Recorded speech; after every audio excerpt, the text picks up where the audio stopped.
तर समाधिस्थ होता शमीक ऋषी.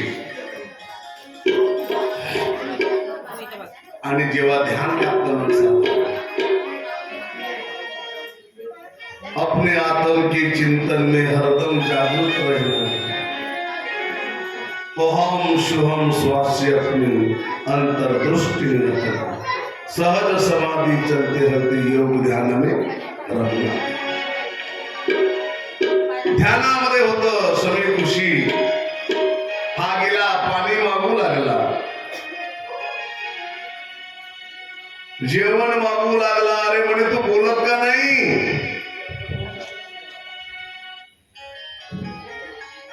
त्या राजाला राग आला, परीक्षित राजाला.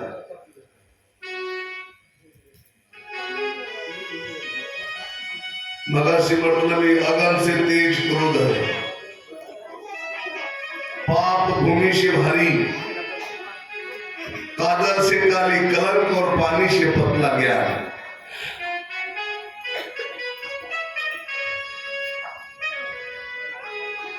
राजाला वाटलं मी राजा आहे, परीक्षित राजा आहे, मला बसायला सांगत नाही, पाणी देत नाही, माझं स्वागत करीत नाही. त्याला भान नव्हतं. विसरला ते भान संघा नाही चित्ती. जेव्हा भान विसरतो मनुष्य आपल्या ध्यानामध्ये, काहीच कळत नाही.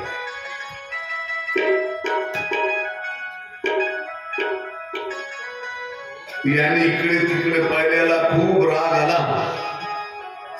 एक मृत साप होता पडलेला आश्रमाच्या बाहेर. बाणाच्या टोकाने उचललं त्या सापाला आणि समीप ऋषीच्या गळ्यामध्ये घातलं. पाप कर्म घडलं. असं का घडले? सुवर्णाचं मुकुट होता जरासंधाचा. जेव्हा भीमाशी युद्ध झालं होतं जरासंधाचं, जरासंधाला चिरफाड करण्यात आलं आणि त्याच्यातलं सोनं मुकुट वगैरे पांडवांनी आणलं.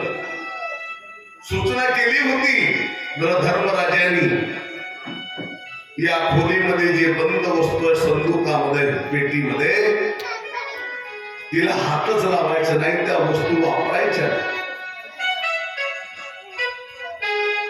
त्याला नवल वाटलं, असं काय वस्तू आहे माझ्या आजोबाने सांगितली परीक्षित राजाला. त्या खोलीचं दार उघडलं,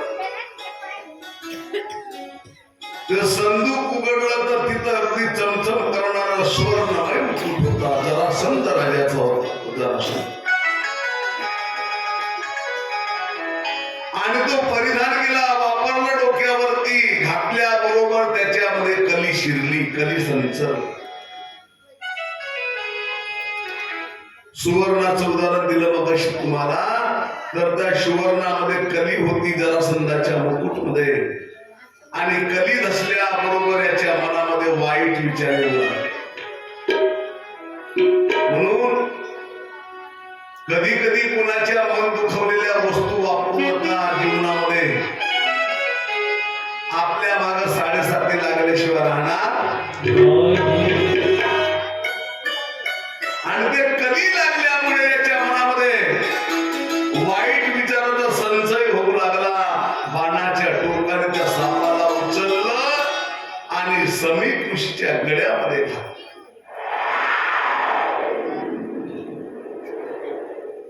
पाप कर्म घडला आणि राजा घोड्यावरती बसला. टप टप करीत घोडा चालू लागला.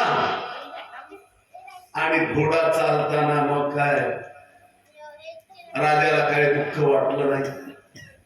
पण त्याचा मुलगा होता शृंग. शमीक ऋषीचा मुलगा शृंग होता.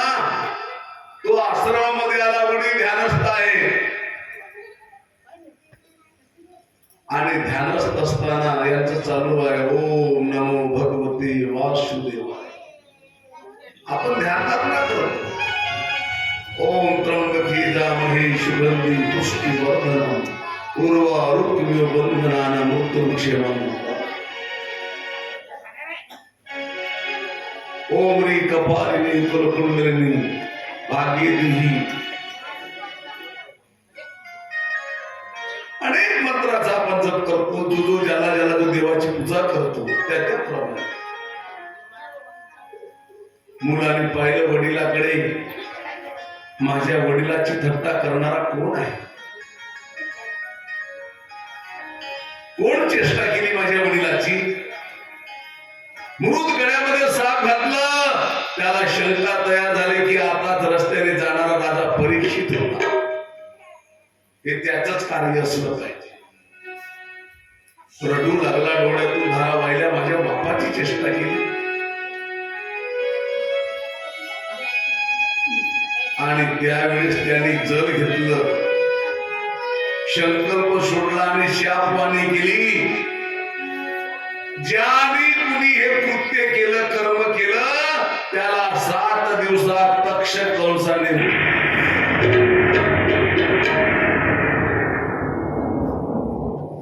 शापवाणी झाली. राजाचे हेर होते, हेरांकडून त्यांच्या नोकराकडून बातमी कळली, राजा परीक्षित आला. आता 7 दिवसात आपला मृत्यू होणार आहे. त्याला प्रायश्चित झालं. पण का? आपण इंग्रजीमध्ये म्हणतो नाही का, एखाद्याला थापडा मारायचा नाव स्वारी, त्याच्या अंगावर थुंकून द्यायचं नाव स्वारी. जमलं का? इंग्रजीमध्ये मोठं सुंदर म्हणतात त्याचे सॉरी सॉरी. अरे पण पहिले चुका मोठ्या केल्या ना बाबा, एखाद्याचं घर पेटवलं म्हटलं की सॉरी. जमलं का? राजाला प्रायश्चित झालं. काय घडलं माझ्याकडून देवा, असं व्हायला नको.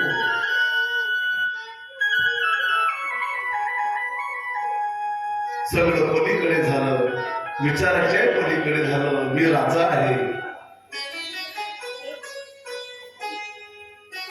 त्याला कळलं आपलं 7 दिवसात मृत्यू होणार आहे. पाप बर्फात होईल भस्म, पुण्य अग्नीत जळणार नाही, पुण्य अग्नीत जळणार नाही.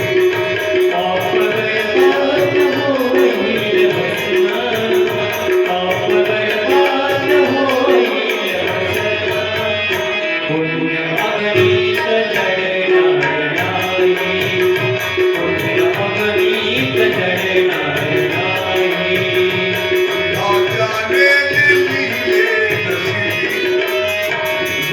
विधात्याने दिलेले नशिबी,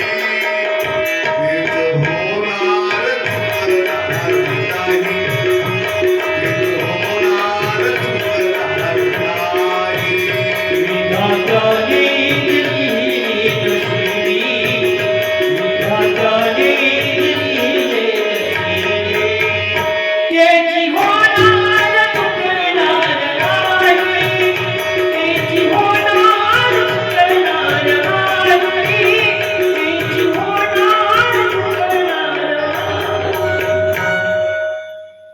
जे विधात्याने लिहिलं तुझ्या संचित कर्मामध्ये ते होणार आहे.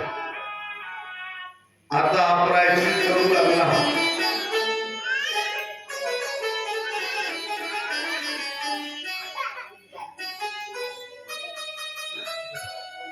आपण मरणार आहोत 7 दिवसात.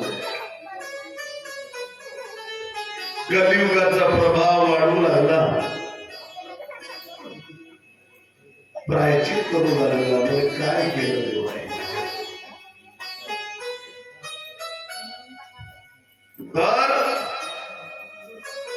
प्रायश्चित करीत असताना त्याने सर्व भार जन्मेजय नावाचा मुलगा होता परीक्षित राजाचा.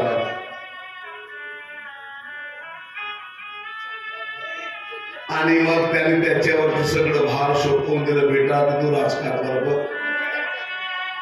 आता माझा मृत्यू अटळ न टळणार आहे, कारण एका ऋषीची शाप झाली. त्याच्या मनाला दुखावलं.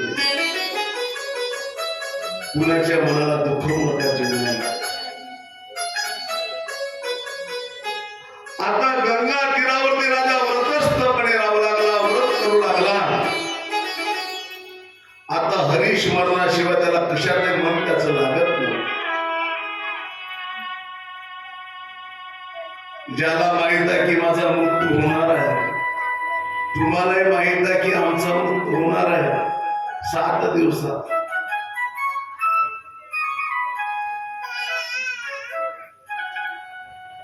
तरी सुद्धा यांनी काय केलं, गंगेच्या तीरावरती व्रतस्थ राहू लागला. आणि मग ती शापवाने त्याला आठवली.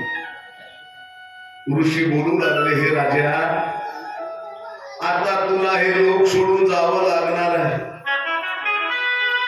एक ऋषीचा शाप आहे, तो खोटा कधी होणार नाही. आम्ही तुला हरिचिंतनामध्ये साथ देणार आहोत.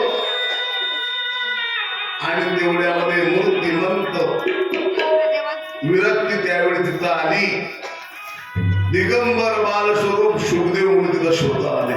बोलो शुकदेव महाराज की. मुनिवर शुकदेवजी आले, दिव्य देहधारी. कशाचा मोह नसलेले आणि राजाची चिंता सर्वत्र दूर झाली.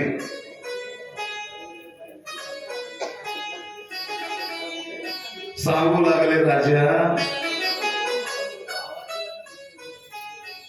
शाप आणि खोटी ठरणार नाही.